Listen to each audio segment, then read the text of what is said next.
Wrth edrych ar y cwestiwn yn ofalus, edrychwn ni ar y ran gyntaf i ddechrau.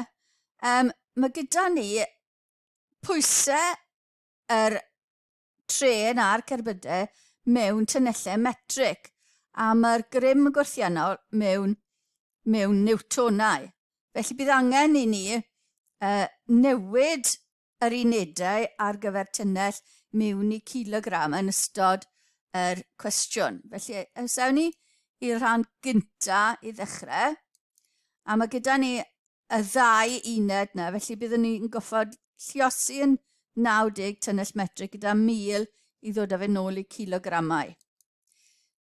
Mae'n bwysig lunio diagram, felly fi'n mynd i ystyried yr engine a'r ddau tryc fel un uned. Felly, am cymryd yn positif o'r chwith i'r dde, fel sy'n arfer. A grym bydd yn tynnu'r engine bydd F fach ni. Felly, ni angen pwysau'r 3 uned. Felly, mae dyn ni 150 tynnell sy'n mynd i fod yn 150,000 kilogram lluosid y G gan bod fi wedi tynnu llinell grymoedd i lawr. Felly, ni lluosi fed y G yn dynodi lawr. Fi ddim yn mynd i ddod i'r adwaith i fyny achos dim ond y mudiad o'r chwith i'r dde fi a diddordeb ynddo. Felly, yn gwrthiannol i'r 3 cerbyd mae 2500 Newton. Felly mae 300 Newton yn tynnu'r uned gyfan nôl. Felly, i ddechrau mae'r trên yn teithio ar hyd trac llorweddol syth. Mae'r locomotif yn cynhyrchu grym gyrru o 12,000 Newton. Felly ni'n gwybod wedyn bod y grym gyrru yn 12,000 Newton. Felly hwnna'n tynnu fe ar draws, mae'r 3,000 yn tynnu fe nôl. A ni'n gallu gweld beth sy'n digwydd yn rhwydd gan bod ni wedi lunio diagram. Felly ni angen dod o hyd i gyflymiad y trên. Cyflymiad gyda 2 saith arno fe. Felly ni'n mynd i ddefnyddio ail dedd Newton, sef grym yw y mas lluosi'r cyflymiad. Felly y grym sydd gyda ni yw'r F tynnu'r 3,000, neu'n yn sefyllfa ni, mae'n 12,000 tynnu 3,000 sy'n rhoi 9,000 i ni. Felly 9,000 yw'r grym yn haflu mas sef 150,000 lluosi A gyda ni fyna. Felly A yw'r unig beth ni ddim yn gwybod. Felly mae A yn mynd i fod 9,000 rannu 150,000 sy'n rhoi i ni 3 dros 50 metr yr eiliad. Os chi moyn gosod e'n digolion, digon hawdd i wneud yna. Felly dyna ni yr ateb am rhan 1 o'r cwestiwn. Rhan 2, darganfyddwch y tensiwn yn y cysylltydd rhwng tryc A a tryc B. Hynny yw, beth sy'n cysylltu B i A, felly fi dim ond yn mynd i ystyried tryc B. Felly, y tensiwn sy'n mynd i dynnu fe rhwng A a B, felly fi dim ond mynd i ystyried y grymoedd yn gweithio ar B. Yr unig beth sy'n tynnu nôl fan hyn yw'r 500 Newton. 30,000 yw'r mas, 30,000 G yw'r pwysau. Felly dyna'r grymoedd ar hyn o bryd. Dwi ddim yn dod i'r adwaith mewn achos ni dim ond yn ystyried chwith i'r dde.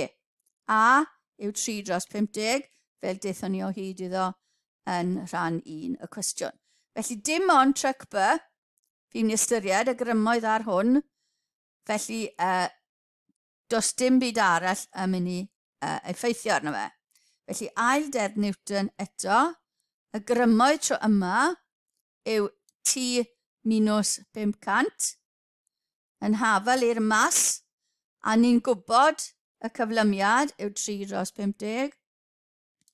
Felly mynd ar 500 draw, fi wedi canslo un o'r zeros, 9,000 rhannu 5 a adio fe i 500 a ni'n cael 2300 Newton fel y tensiwn rhwng A a B wedyn ni. Rhan 3. Pan fydd y tren yn teithio 10 metr yr eiliad, mae nam yn digwydd gyda tryc A, ac mae'r gwrthiant yn newid o 500 Newton i 5,000 Newton. Mae'r gyrrwr yn gostwng y grym gyrru i 0, felly mae hwnna'n bwysig. Grym gyrru i 0, mae'n helpu chi os ych chi'n tanlinellu bethau bwysig. Felly, ar y dechrau mae'n mynd 10 metr yr eiliad, mae'n newid o 500 i 5,000 Newton, tryc A yw hwnna, a wedyn mae'r grym gyrru, yr engine, yn mynd i 0, a wedyn mae'n arafu yn ara 10, nes bod nhw'n dod i ddisymudedd. Na mae'r darn yma werth 7 marc, felly mae angen bod ni yn gosod mewn pob darn maen nhw angen. Felly, mae'r adwaith nawr yn erbyn, gwrthiant yn erbyn, fi'n meddwl, gwrthiant yn erbyn y mudiant yw 2,000 am yr engine, 5,000 am tryc A a 500 am tryc B, sy'n dod yn 7,500 Newton. Felly llun eto, a yr holl 3 cerbyd nawr, yr engine a'r 2 gerbyd, am ni fod 150,000 kilogram yw'r mas. Lluosi dy G yn rhoi'r pwysau i ni. Mae'r grym gyrru yn 0, felly mae'r gwrthiant nawr yn 7,500 Newton.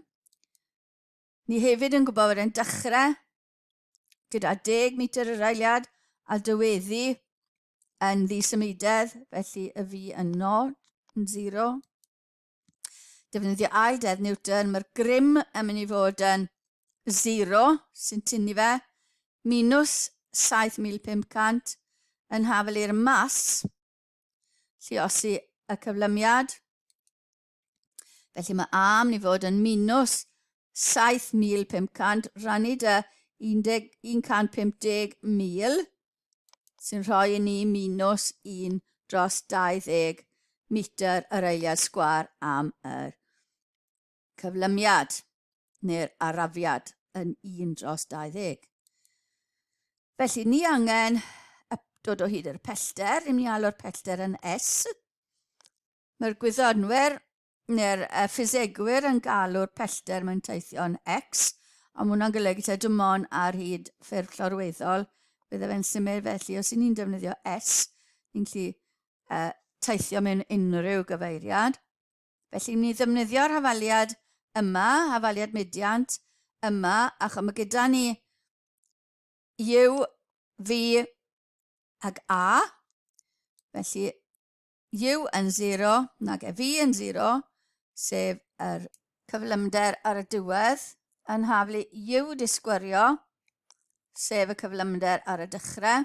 Felly 10, 0 disgwyrio, yn haflu 10 disgwyrio, plus 2, A yw minus 1/20, a wedyn ni S. S am y pellter. Felly mae'r 2 yn mynd i ganslo mewn i'r 1/20, yn gadael fi dy 1/10. S, mae fe'n minus o'r ochr hyn, mynd fe draw'r ochr arall. Felly mae 1/10 S yn haflu 10 disgwirion 100. Felly lluosi dy 10 a mae S yn 1,000 metr. Darganfydwch y pellter bydd yn tren yn teithio wrth arafu i ddod i ddisymudedd, a darganfyddwch hefyd y grym yn y gysylltydd rhwng tryc A a tryc B, tra bod y tren yn arafu, a nodwch os yw'r tensiwn, os dwi'n tensiwn neu gwthiad.